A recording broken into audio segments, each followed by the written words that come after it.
I was wondering what's wrong with this thing. Ooh. Hey, Maureen. How you doing?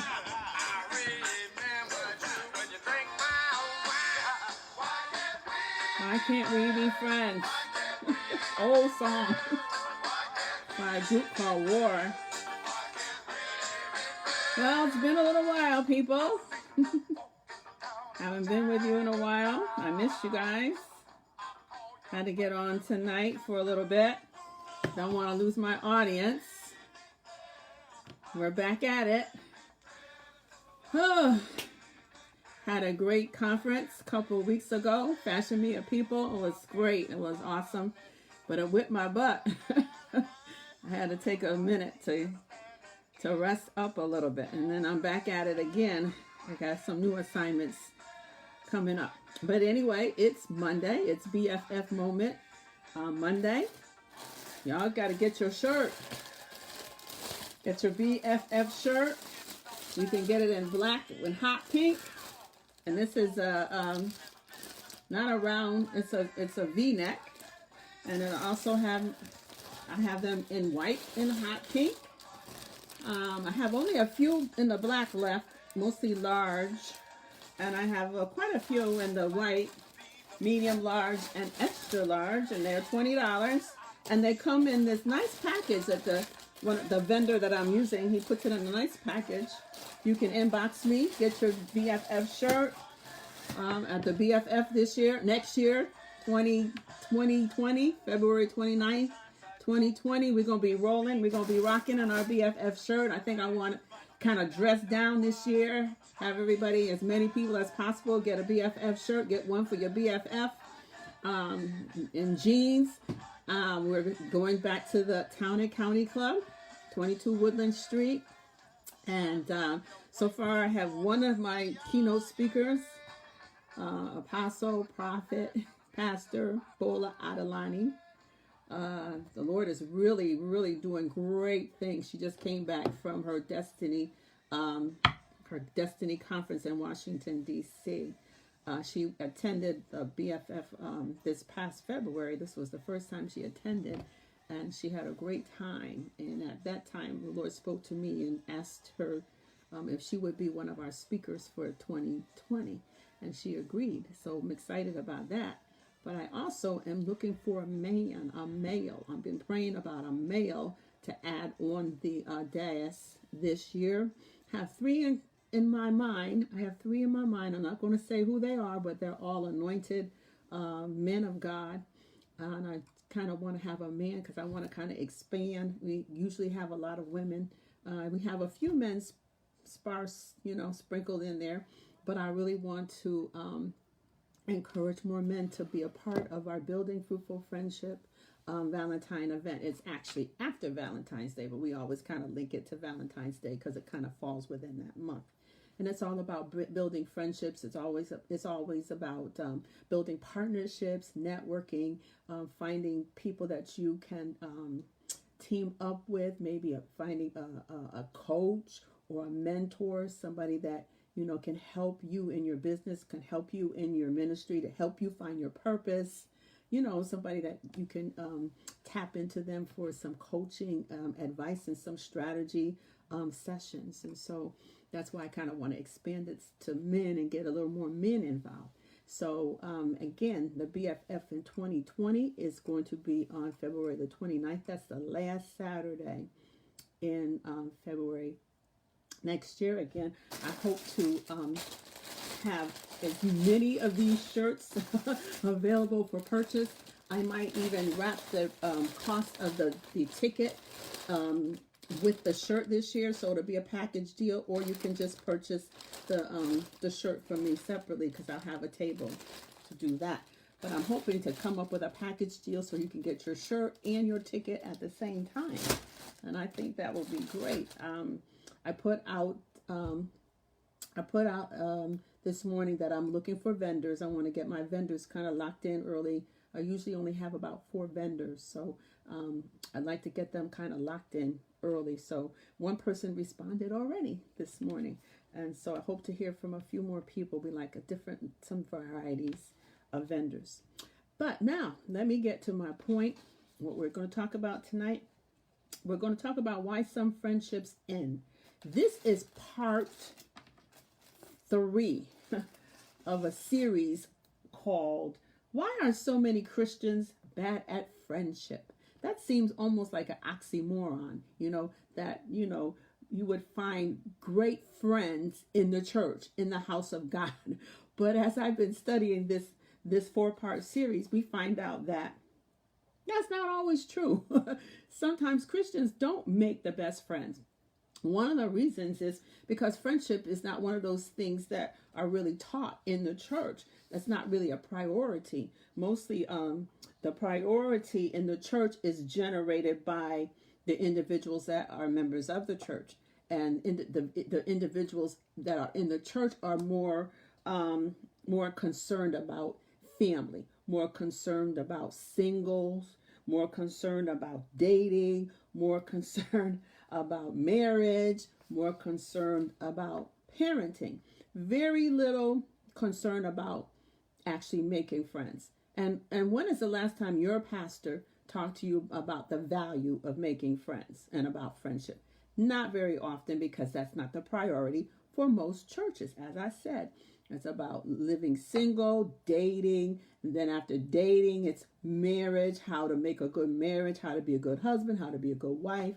And then after that, the priority changes to how to become a good parent. So usually ministries are generated around singles ministry, marriage ministries, children's ministries. Not very much talk about how to be a friend and how to make a friend, and how this thing called friendship is supposed to help make a better church and better Christians. So that's why I'm talking about this subject. I do not have time to go back and talk about the lesson number 1 and lesson number 2. They are on my timeline. You can go back and you can listen to it. As a matter of fact, I may dig it up and then put it back on Facebook. So if you didn't hear part 1 and part 2, you'll be able to go back and listen to it. But today, this evening, for a few minutes, we're going to talk about why some friendships end. Again, why is it that some Christians make bad friends? And part 3 of this saga, this series, is called Why Some Friendships End. Have you ever been in a relationship and the friendship ended suddenly? That person didn't give you a clue that they were thinking about backing out of the friendship or cutting off the friendship. It just happened, and the person stopped speaking, they stopped texting, they stopped calling. It's just like done, finished, kaput, they're gone. No explanation.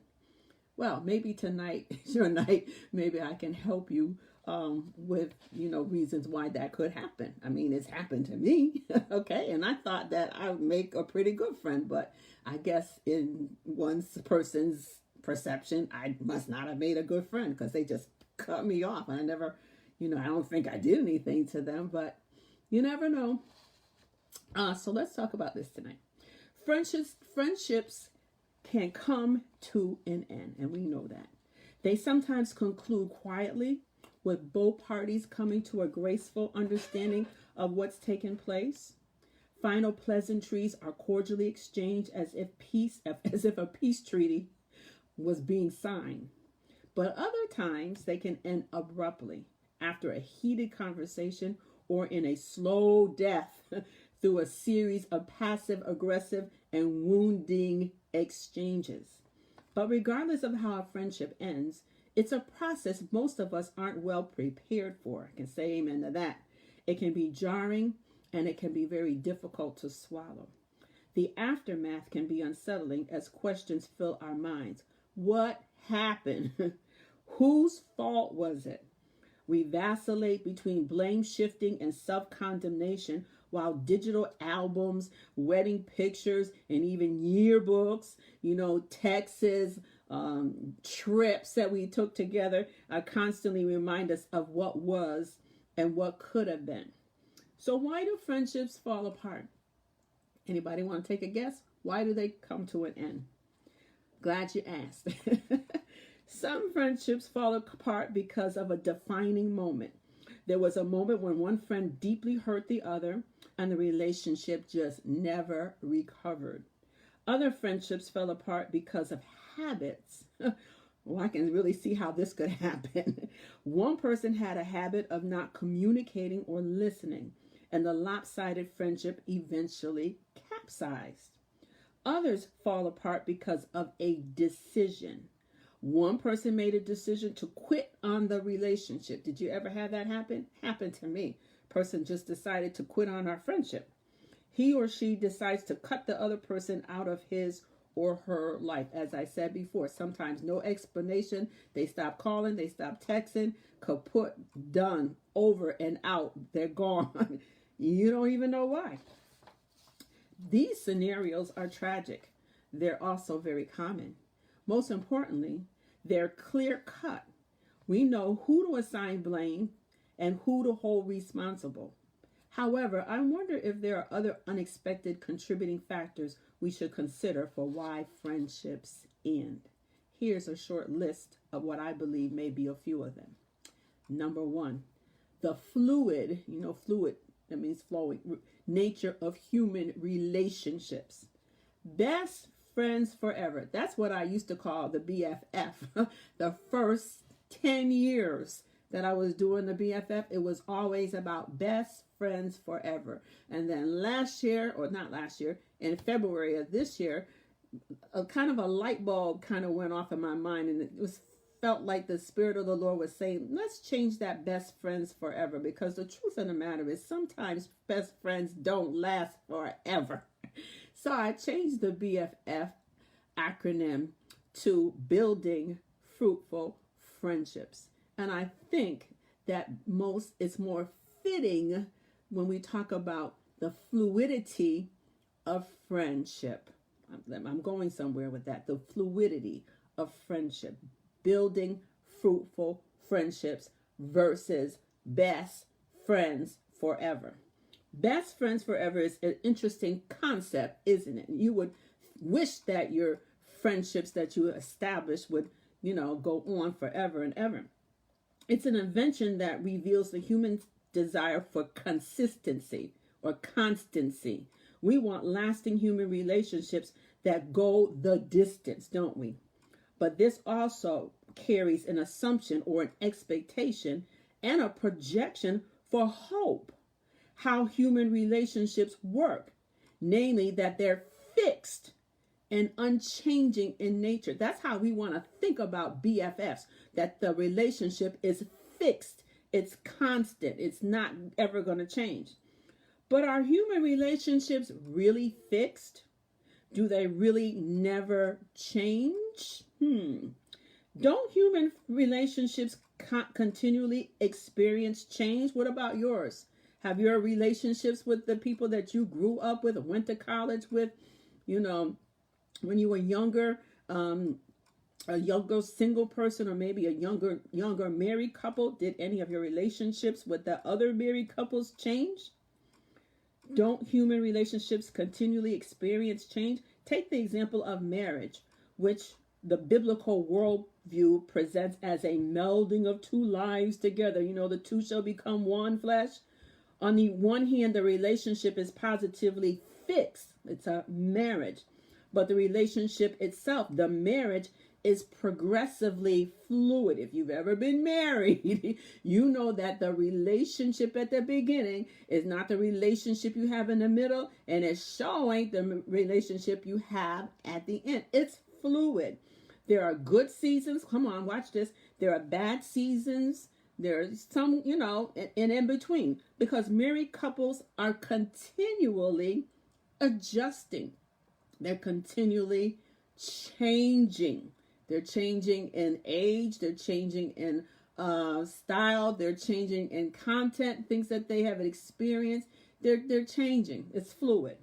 But if such relational fluidity exists for even a one flesh married relationship, shouldn't we also expect that every other non-one flesh relationship be susceptible to change? Makes sense to me. If marriages are fluid and the individuals in the marriage are changing, shouldn't we expect that non-married relationships that we have with other people should be fluid and change as well? Every human relationship is on a sliding scale. I thought that was an interesting way to put it. But many people view their friendship like a parking lot. Now, stay tuned, listen to this. When a new friend enters their life, it's as if a car has entered and parked in their lot, in their parking lot. With good times and continued trust, we want to give them privileged parking spaces closer to our hearts, don't we?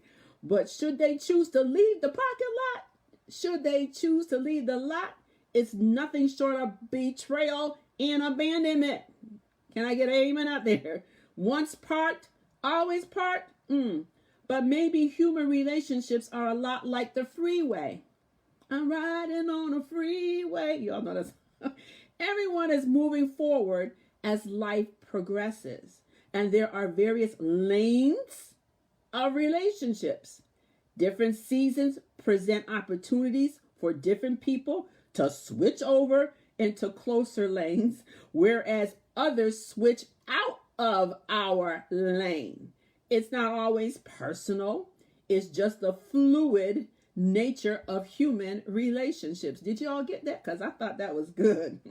Everyone is moving forward as life progresses on this freeway. And there are various lanes of our relationships. Different seasons present opportunities for different people to switch over into a closer lane, get close to you, while others switch out of the lane. they go on the shoulder. They go off the road sometimes. And it's not always personal. It's just the fluid nature of human relationships. Okay? And maybe this is what makes friendships complicated. People are swerving in and out of various lanes. Someone's not paying attention. You know how people are on the highway. There are accidents. We didn't let the caravan party know why we've chosen to exit at that point.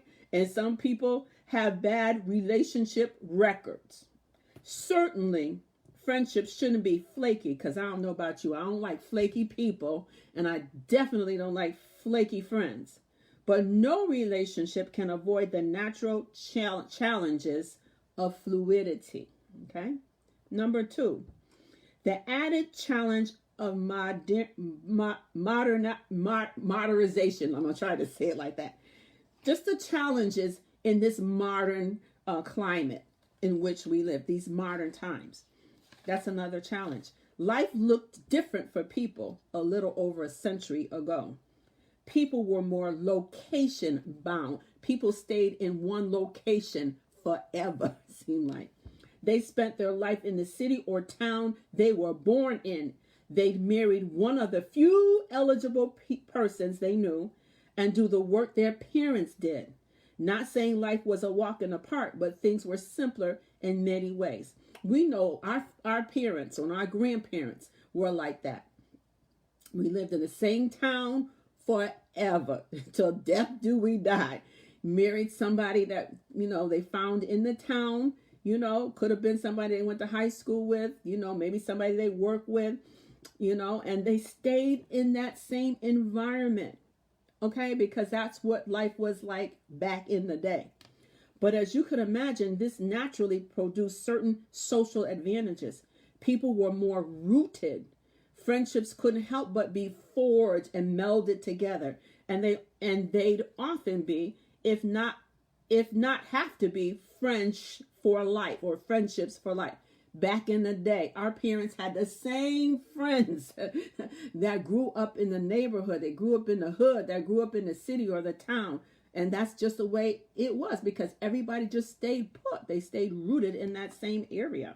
But life today, though lived on a sea of upgrades, meaning that, people are more fluid, they're moving around, it presents some unique social challenges. Because we ain't like that now. People will take up and they uproot their whole family and go across town, go across country, go on another continent. One upgrade, for example, is the advantage of mobility. We can travel change locations in ways previous generations couldn't even have imagined. But think about how that affects us socially. We're less rooted and less location bound than ever before. Yes, this can start new friendships, but it can put a strain on old one's society. The fact that our children and our children's children, when they graduate from high school or they get out of college, they're not staying in one position or at one job for 10 years, 15, 20, for life like we did. These kids nowadays, these millennials, they'll change jobs in a minute. They will uproot and they say, Mom, I'm going to California. I'm going to Miami. I'm going to Arizona. You know, they just up and out. They're not scared. They'll go across town. They'll go across country. They'll change. They'll go to another continent.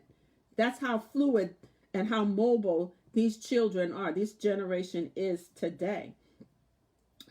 A study in which a research team followed pairs of best friends for 19 years discovered that participants have moved, watch this, an average of 5.8 times during that period.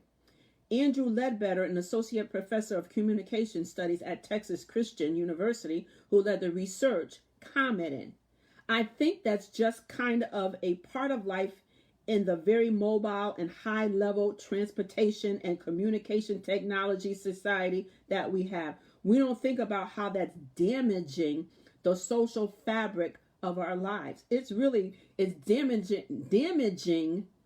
the biological family. And we know there's not too much of those, today. One mother, one father, 2 kids, a dog and a cat. But anyway, the fact that we live in this mobile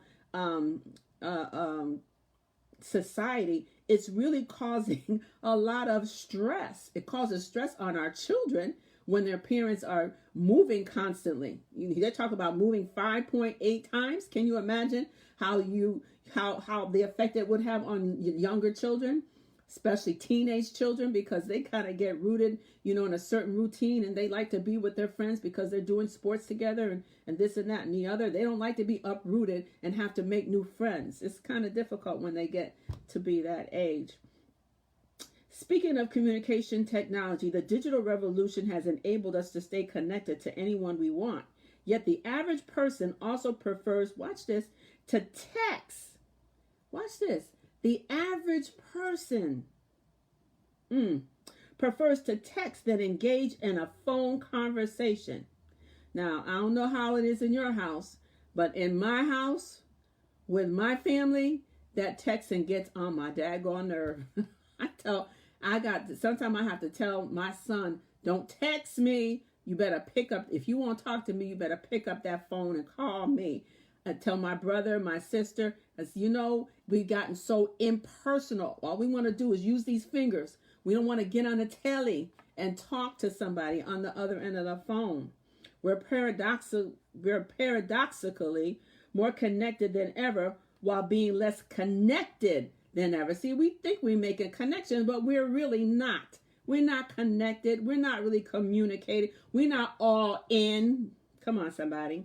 What's amazing is that I haven't even listed the natural challenges of transitioning life seasons. For example, from being single to married to parenting, and how that alters friendship dynamics. Okay, we're talking about this automotive, all this texting, all this technology, all this impersonal duo. Duo's not so bad. You can look at the person. We used to have, I can't even think of the other thing you could talk to. You had FaceTime, and then you had that other thing, a couple of years ago. Things happen so fast, things transition so fast.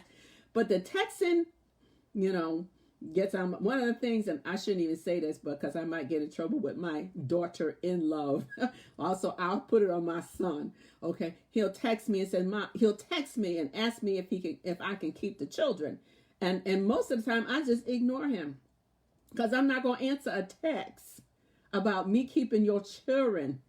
If you want me to keep your children, you better pick up that phone and call me and ask me to take care of your children. Don't text me, because you're not going to get no answer. Okay? And so after I don't answer for 1 or 2 days, then he'll pick up the phone and he'll call me. Yeah, because I want to have a conversation with you. I want to talk to you about when you dropping them off and when you picking them up. And do I have to buy some extra, come on, somebody, do I have to buy some snacks? Are you going to bring some snacks? No, we've gotten too impersonal with all this text and stuff. Okay? So again, this is not even talking about, the changes that evolve, the transitions that we go through when people are single, then they get married, sometimes they get divorced and they get remarried, and how that can alter friendship dynamics. We live in a time of amazing opportunity, and it has created unforeseen complexities in how we do friendship. Now we're going to talk about the presence of an unsafe individual, because we're talking about why sometimes friendships end. And we're talking about Christian friendships. Now, let me make this clear, because the whole topic in this 4-part series is why are so many Christians bad at friendship? So no, we're not talking about unsaved folk. We're talking about Christian folk. Okay?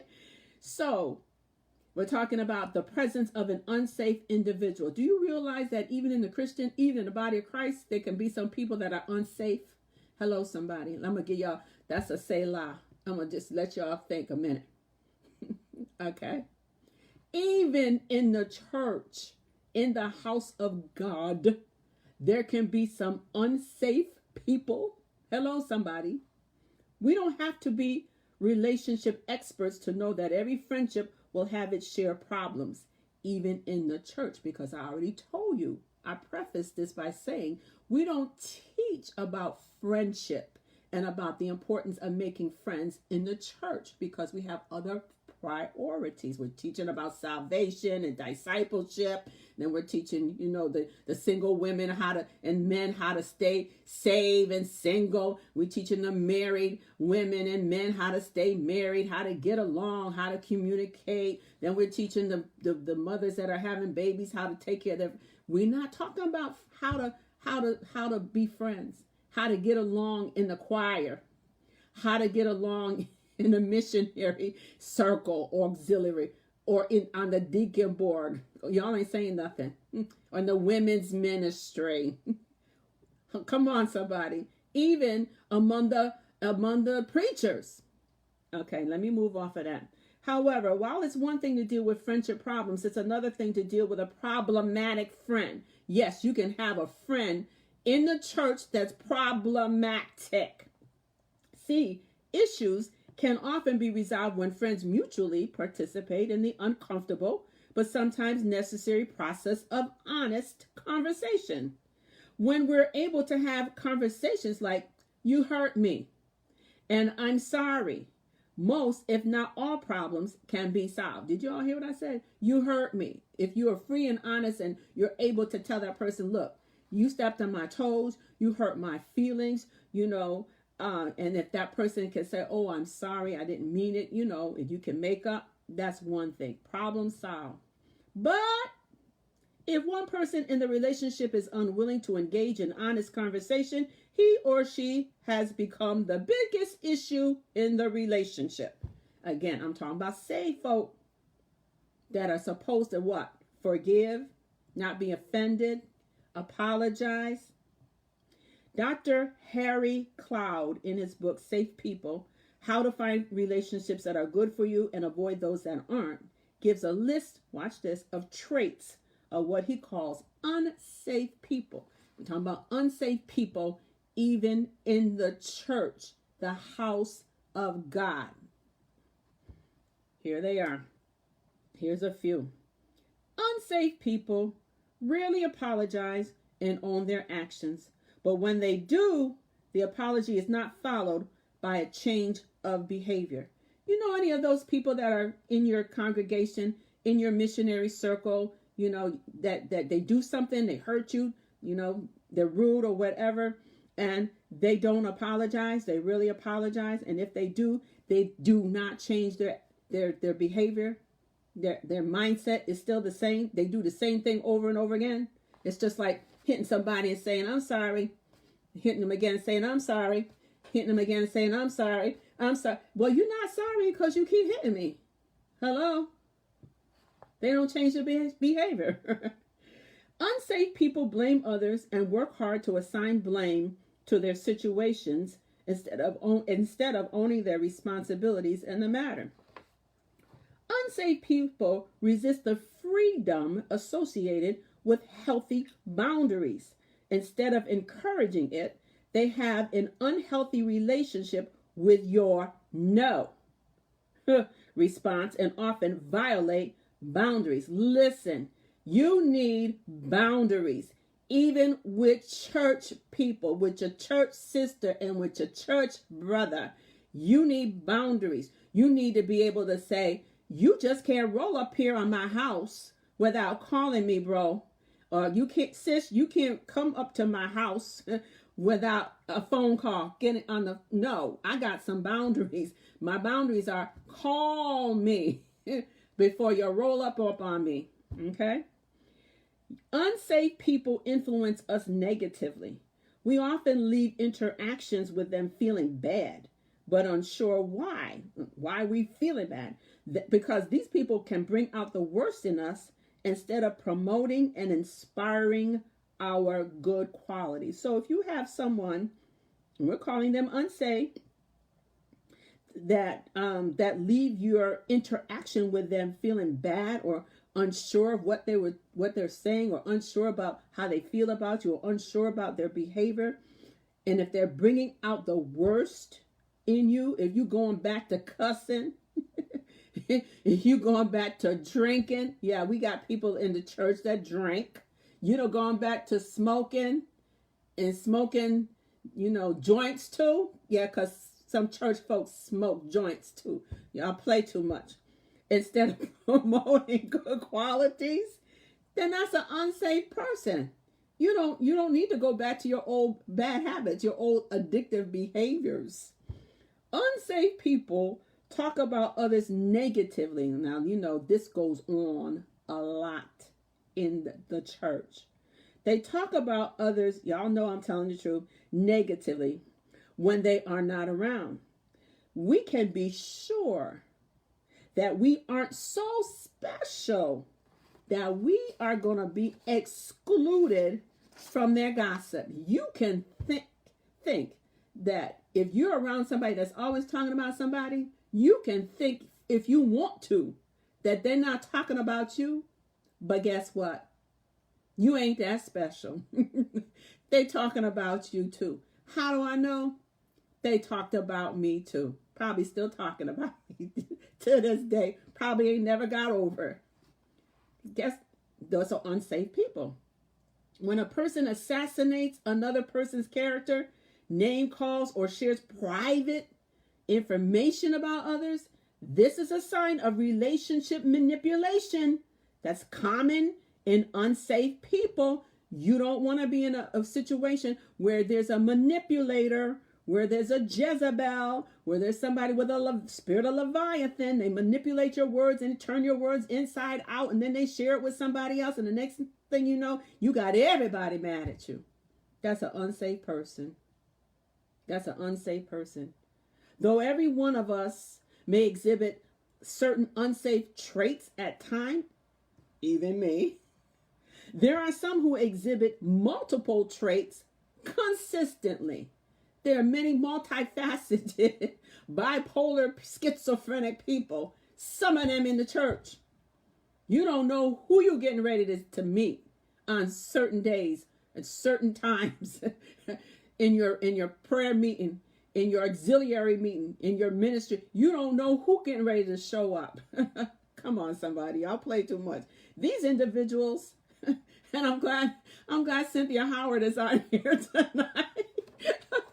Because she's an expert and people that take offense and why people can't get along in the church. Why it's so difficult to apologize and make up and get over all these little offenses, these little nagging things. Why people can't change their behavior and become better. Glory to God. Paul said it like this. He said to the Corinthians, listen, I wanted to come and speak to you all about some spiritual stuff, but I couldn't even talk to y'all about spiritual stuff because y'all so carnal. You're talking about one another. This one is saying, I'm the greatest because I speak in tongues. And nope, you're not great. I prophesied and I had the gift of miracles and I had the, Paul, he said, all y'all crazy. I can't even, y'all are milk. I can't even give you no straw. I can't even give you any meat to chew because you're devouring, you're gnashing at one another. You need to grow up. Now, I'm not talking about the unsaved people. We here talking about, what we talking about? We talking about why are so many Christians bad at friendship? Okay, I did say that. I prefaced my saying that we talking about stuff that go on with Christians in the church. Okay, though every one of us may exhibit certain unsafe traits at times, there are some who exhibit multiple traits consistently. You know, some people who are always bad actors. They ain't never gonna change. You can douse their whole head with holy oil and they still ain't gonna change their behavior. They still gonna have a nasty attitude. They still gonna give you the finger. They still gonna cuss you out. I'm not, okay. Let me go on. These individuals are difficult to maintain a friendship with. The friendship will soon become unbalanced. It will become manipulative, coercive, and aggressive, watch this, and passive aggressive ways. It will only be a matter of time before the relationship explodes, and the unsafe person will be the one who lit the match. That's why I gave you all those traits of unsafe people. Ideally, we want that person to change and become more safe.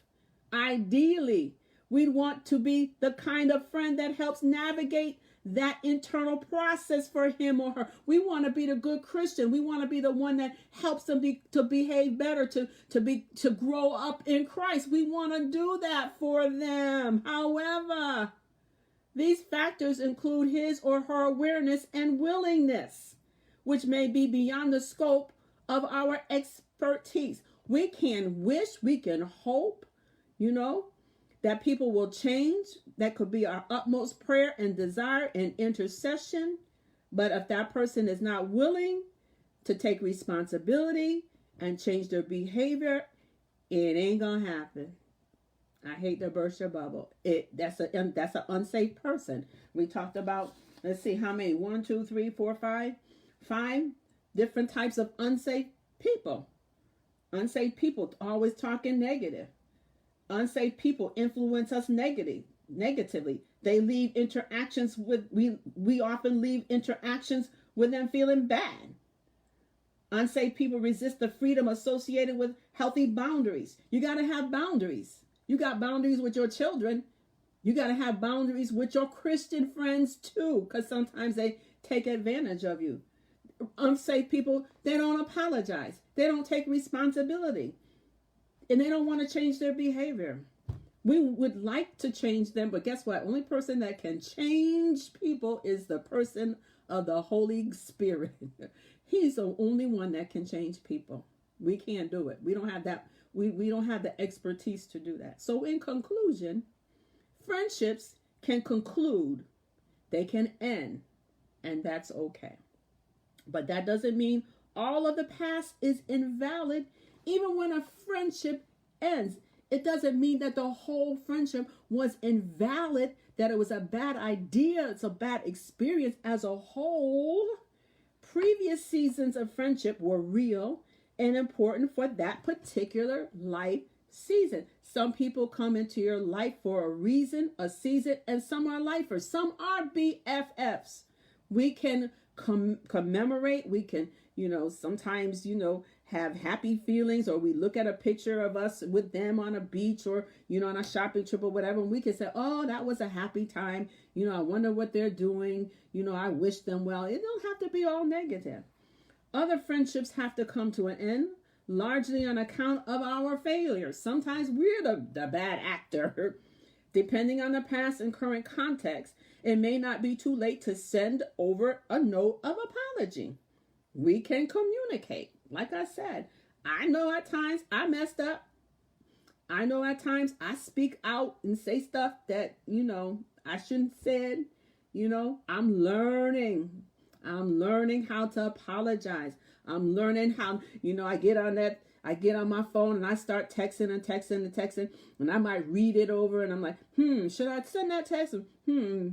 No, I shouldn't send that text. No. I tried to tweak it. No. And then I said it, and I said, you know what? I really should have sent the text. It's gone. Once the text goes out, it can't come back. The other person on the other end is going to read the text. And now I'm feeling bad. When the Holy Spirit said, don't send it. See, I'm telling on my own self, y'all. Sometimes it's me. We used to sing, it's me standing in the need of prayer. It's Pastor Lydia. So I have to take responsibility for, what I get back on the other end. If somebody comes back at me, it's my fault because I didn't have to come at them like that. See, that's why texting is bad. Phone, get on the phone or talk in person with someone. That's the best way to resolve issues, to talk in person. I don't even like talking on the phone because, you can't see that person's face. You can't, they may be rolling their eyes. They might be cussing you out, under their breath. It's better to resolve issues in person, not text, not even on the phone. So again, in conclusion, some friendships may have to come to an end, and they have to. It was harmful for us, but we'd only be doing ourselves more harm if we remain bitter and unforgiving. We must not condemn. We don't need to condemn the person. We just need to let him go. I think I gotta let it go. Let him go. Let God and let go. Friendships may end, but where friendships finish, other things can flourish. That's why it is so important to build fruitful friendships, because sometimes BFF situations, even in the church, you might have been in the same church for years and years and years. Oh, I had one more thing I want to say. Friendships may end, but where friendships finish, other things can flourish. Things like things like forgiveness, things like healing, things like and prayer can penetrate and flourish in the vacuums of what once was, and that's still great news. So friendships can end, but where friendships finish, other things flourish, like forgiveness. We always need to have forgiveness. Healing, God wants to heal our broken friendships. Prayer, it takes a lot of prayer sometimes to get over, especially a very close friendship that has broken apart.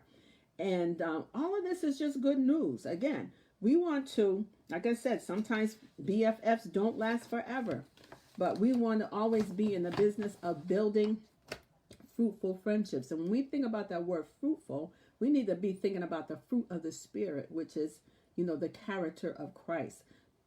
Fruit of love and joy and peace and goodness and kindness and gentleness and forbearance and patience, and faithfulness.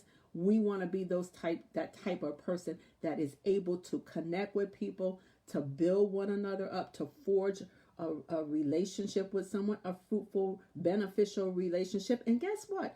That relationship may not last forever, but that person might just be in your life for a season to push you to your next level, to push you to your assignment, or to push you into your purpose. They add worth to whatever you're working on, wherever area, whatever season God has you, that He has brought that person in your life. And that can happen. I'm so happy that even at 67 years old, God is continually bringing people into my life, people that I esteem, people that are in my ministry or in my life to support me, to come alongside of me, whether I'm mentoring them or I'm being mentored by them. And guess what? Mentorship ain't got nothing to do with age, because I can be mentored by somebody younger, much younger than me. Okay? And or I can be mentored by someone that's just a couple of years old. It has nothing to do with age. It's their expertise. It's what they bring to the game. It's what they bring into your life. So don't get hung up when people come in and out of your life. While they're in your life, make the best out of it. Get what you need to get from that person. And then if you have to part ways, then try to part ways gently. Don't just cut that person off. Explain to them that, it was great having you in my life for this season, but now I'm moving to this area. I'm going to be moving out of town, and that doesn't mean you can't ever speak to them again, but that closeness that you may have had in that relationship, you may not You may not be in that season anymore. You may not need that person anymore. Okay. And so it's okay to part. It doesn't have to be, with hostility or anything like that. We just, as a people, as a body of believers, we just need to mature. We just need to grow up. We need to put our big boy and big girl pants on and get over this spirit of offense, and everybody is against you and everybody is after you and everybody is, your enemy. We got to get over that. Again, people come into your life for a reason, a season, and some are there. They're like your confidants. They just gonna be there. They're gonna love you whether you stink, whether you smell good, whether you're rich, whether you're poor. They're gonna keep on loving you. And then there are other people that's just gonna come in and out, different, stages and different seasons of your life to accomplish, so God can accomplish what he needs to accomplish through that person and with your connection to them. And it's okay if they leave after a season. Okay? So tonight we just talked about why sometimes, and I could say Christian friendships end. One of the things that's really hard, again, we talked about the fluidity. They talked about sometimes it's like a freeway. Sometimes, you have this friend in this lane and they get close to you. And then you have other friends that they switching lanes. They want to be close to you, but then you do something happens and they switching over to another lane. They're going off the shoulder. They're going, that's going to happen. That's just going to happen in life. That's just the way it is. Even in Christendom. Okay. But again, the bottom line is we just have to learn how to grow up. We got to learn how to grow up. We have to learn how to forgive and forget and move on with our life and keep our heart pure. Keep it pure, because only the pure in heart will see God. You don't want to have anything between your soul and your Savior. When the rubber meets the road, you don't want nothing between your soul and your Savior. You can speak in as many tongues as you want, but if you can't speak correctly in tongues with that one tongue in a loving manner without hurting somebody's feeling, you might as well forget them other tongues. You might as well forget it, because God ain't hearing that. You can prophesy till the cows come home, but if you don't have love, it don't mean anything. So anyway, let me get off because I've been on long enough. Again, I'm trying to get a new shipment, y'all. If y'all would take these off my hands, I'd appreciate it. These are BFF shirts. I have medium, I have large, I have extra large in the pink. I have only a few large. I'm almost out of the black. Somebody came and got a 2X this evening. So we're going to be rocking our BFF shirts this year at the BFF 2020. And like I said, I'm going to be selling the ticket and the shirt together. If you want it packaged like that. If not, just the ticket. And if you want to buy the shirt at another time, you can do that. The shirts are $20. My Cash App is Anointed720. And if I don't have your size, because I need to order some 2Xs, some 3Xs. I don't know if I need to add a 4X, probably. But $10 for the deposit. I have to take a deposit, yes. Sometimes I get stuck. And people say they want to do something or going to get something, and I get stuck, and I'm not going to get stuck. So if you would like to order a larger size, just inbox me, because I only went up to 2X. And I know I have to get some 3Xs for some of my friends that are a little heavier. But again, just inbox me. And my Cash App is Anointed720. It's been great talking to you all. Sorry it took so long, but next week I'm coming back with part 4 of why some Christians make bad friends. Let me see what the last chapter is called. This is a four-part series. And let me see what the last chapter is about. Probably can't get to it. I can't find it right now. But again, if you're interested in seeing the first part and the second part, I'm going to go back on my timeline and I'll repost that. And you can kind of catch up. This was part 3. Hopefully next week I'll have part 4. Hey, Pastor Alicia. And nice. Hi, Tina, Emery, Cynthia, Chris. Thank you all for coming in. And please share if you heard something that you thought was good and that maybe, one of your friends or somebody in your church needs to hear. then just please share, share, share, share. Sharing is caring. Again, this is Pastor Lydia. And if you have not yet gotten any of these books today, I'm not going to say I was sad. I mean, there would have been a time when I would be boo-hoo crying on this day. Today would be my husband's 68th birthday. But the Lord has healed me completely from my bereavement. And so, you know, I'm a 3-time author. That's my first book. Don't forget to say your prayers. Carest thou not that I perish in the midst of the storm? And from broken bread, I was broken, but now I am poured out wine. I'm poured out wine because I am being used to help others who have gone through different types of loss to graduate. I guess I could say graduate, and to become whole, to become an overcomer, and to just go on with their life, knowing that God still has a plan for your life, even after extreme tragedy, like losing a daughter and then losing a husband back to back. God had a plan for my life, and I'm doing that. I'm working out his plan. I didn't know I was going to have to go through 2 deaths so close together, but that was his plan. And he's used it he's using it to accomplish his will in my life. You can get these books from me directly, or you can get them on Amazon. They're on Amazon. I'd be happy to get a book to you, sign a book for you. That's what I do. And another thing I do, holidays coming up.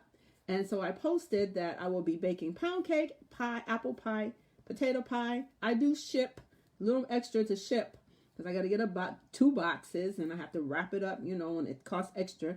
But if you live out of state, I'll be willing to make you a cake and ship it. Matter of fact, my cousin in San Antonio, he wants all 3. And so I'll be, baking for the holidays. So if you're interested in a pound cake, I make a 5-flavored pound cake. It's $30. The apple pie is $15. It's a deep dish apple pie and deep dish potato pie. The potato pie, $12. It comes in a nice box. I go and I invest in nice boxes to put them in so they look nice and pretty and whatnot. So inbox me if you're interested in for the holidays, Thanksgiving, Christmas. I will be gone from the 13th to the 22nd of November on my mission trip to Jamaica. Pray for me. I'm going with Team Kenya, the same girls that went with Minister Sharon back into Africa, to Kenya last November. We're headed to Jamaica on a mission trip.